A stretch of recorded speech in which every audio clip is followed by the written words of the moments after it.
নির্বিঘ্নে যান চলাচলের জন্য বাইপাস সড়ক তৈরি করা হলেও সে বাইপাসে যেন মৃত্যু ফাঁদ। নীলফামারীর কালীতলা থেকে নটখানা পর্যন্ত প্রায় ৮ কিলোমিটার বাইপাস সড়কে বাঁক রয়েছে অন্তত ২০ থেকে ২৫টি। এতে চালকদের ভোগান্তির পাশাপাশি প্রায়শই বিকল হচ্ছে যানবাহন, ঘটছে দুর্ঘটনা।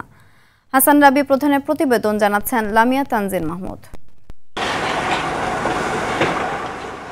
২০২০ সালে ২৩ কোটি টাকা ব্যয়ে নীলফামারীর কালীতলা থেকে নটখানা পর্যন্ত বাইপাস প্রকল্পের আওতায় ৭.৭৪ কিলোমিটার দীর্ঘ বাইপাস সড়কটি নির্মাণ করে সড়ক ও জনপথ বিভাগ। তবে এখন যাতায়াতের ক্ষেত্রে বিস্ফোরা হয়ে উঠেছে বাইপাসটি। আশপাশের জেলার সাথে নীলফামারী যোগাযোগের প্রধান চ্যানেল ৩৪ ফিট চওড়া সৈয়দপুর ডোমার মহাসড়ক, এরই একটি অংশ হওয়ার কথা ১৮ ফিট প্রশস্ত। সড়কটিতে এমন মোড় রয়েছে যেখানে বড় কোনো গাড়ি ঘুরতে পারে না। অপরিকল্পিত সড়ক নির্মাণের খেসারত দিচ্ছে সড়কের আশপাশের বাসিন্দারা। মূলত রাস্তাটা চিকন, তার উপর ২৫-২৬টার মতো বাঁক আছে।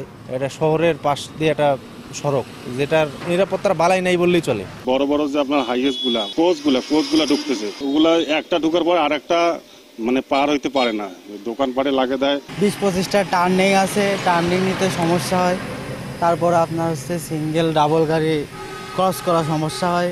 গুরুত্বপূর্ণ সড়কটি এতটাই সরু যে দুটো পণ্য বোঝাই গাড়ির পাশাপাশি পারাপার মুশকিল। একটু অন্যমনস্ক হলে রাস্তা থেকে পড়ে যায়। ব্যবহার উপযোগী না হওয়ায় পণ্যবাহী গাড়িগুলোকে রাত ১১টার পর শহরের ভেতর দিয়ে অতিক্রম করতে হয়। গাড়ি আপনার পোল্ট্রি খাইতে চা, অটো রিক্সা আর বড় গাড়ি, ২ গাড়ি ক্রসিং হচ্ছে না, বিরাট সমস্যা। যাইতে পারি না এরকম বাইপাস আর কি, সিংহের রাস্তার মধ্যে গাড়ি আমরা ওভারটেক করতে পারি না, আমার বিরাট সমস্যা। বাঁক সরলীকরণের জন্য জমি অধিগ্রহণ প্রক্রিয়া চলমান বলে জানান নির্বাহী প্রকৌশলী।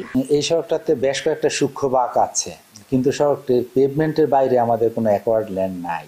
সেই ক্ষেত্রে সড়কটার বাঁকগুলো সরলীকরণ করতে গেলে আমাদের ল্যান্ড একুইজিশন করতে হবে, এবং সেই বিষয়ে আমরা মন্ত্রণালয়ে রিপোর্ট প্রদান করেছি যে আমরা নির্দেশনা পেলে আমরা প্রকল্প প্রণয়ন করে দাখিল করব।